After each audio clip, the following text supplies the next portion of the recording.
श्री राम समर्थ। निशंक होकर नामस्मरण करें। नामस्मरण करने के लिए कहा जाता है तो लोग बहाने बताते हैं, किंतु वस्तुतः नामस्मरण करने में किसी भी प्रकार की बाधा नहीं आती। कोई काम करते समय अकारण कुछ विचार मन में आते ही रहते हैं ना। वैसे ही नामस्मरण करते समय विचार आए तो कौन सी बाधा है। कोई व्यर्थ विचार करने के बजाय क्या भगवान का नामस्मरण करना अच्छा नहीं है। जब समय मिलेगा तब व्यर्थ की बातों में समय बर्बाद करने के बजाय नामस्मरण करें, श्रद्धा से करें। दो यात्री पैदल चल रहे थे। उन्हें भूख लगी। रास्ते में चलते समय एक अमराई दिखाई दी। उन्होंने मालिक से पूछा, क्या हम आम ले सकते हैं। मालिक ने कहा, 15 मिनट में जितने आम खा सकते हैं उतने खाओ। दोनों में से एक मालिक से सवाल पूछने लगा, खेती के लिए लगान कितनी देनी पड़ती है, खेती का असली मालिक कौन है, और ऐसे ही कई प्रश्न पूछता रहा। दूसरा यात्री जल्दी जल्दी आम खाता रहा। इतने में 15 मिनट हो गए। मालिक ने कहा, समय खत्म हुआ, अब तुम जाओ। एक का पेट भर गया, दूसरा भूखा रहा।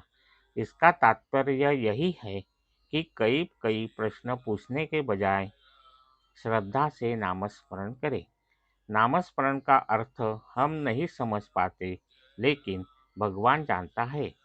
अतः नामस्मरण का महत्व समझे या न समझे, वह करे। ध्रुव ने क्या किया। नारद वचन पर विश्वास रखकर प्रेम से नामस्मरण करने लगा। उसे अन्य विचारों का, शंका कुशंकाओं का चस्का नहीं लगा। उसने एक तत्व नाम को ही अपनाया। इसीलिए भगवान नारायण प्रसन्न हुए।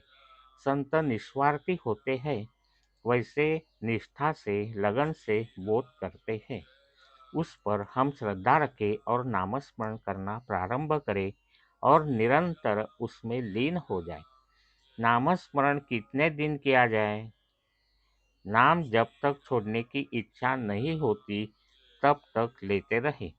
नामस्मरण में लीन होने तक उसे ले। यदि उसमें लीन हो जाएंगे तो वह कभी छूटेगा ही नहीं। भगवान का नाम ही सर्वश्रेष्ठ है।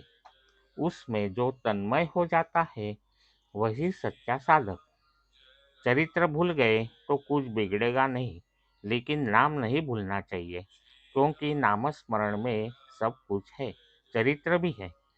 ज्ञान, उपासना, कर्म आदि मार्ग है, किंतु सब में आसान साधन नामस्मरण है। एक विशाल किला था, वह अभेद्य था। चींटी भी प्रवेश नहीं कर पाएगी ऐसा मजबूत परकोटा था। किंतु किले का एक बड़ा दरवाजा था, उसे एक बड़ा ताला लगा हुआ था। किसी एक व्यक्ति को उसकी चाबी मिली, प्रवेश करना सहज हुआ। उसी प्रकार नामस्मरण चाबी है। परमार्थ कितना भी जटिल, दुर्लभ, असाध्य हो, नामस्मरण से वह सज जाता है। नामस्मरण के लिए न प्रेम और न श्रद्धा होती है, ऐसी शिकायत की जाती है। संत वचनों पर विश्वास रखकर अखंड नामस्मरण करे, उसी से संतोष होगा। आज का बोध वचन। प्रतिदिन जगने पर नामस्मरण करने का नियम रखे। स्नानादि कार्य हुआ तो ठीक ही है, लेकिन उसके कारण रुकना नहीं चाहिए। जय श्री राम। जानकी जीवन स्मरण। जय जय राम।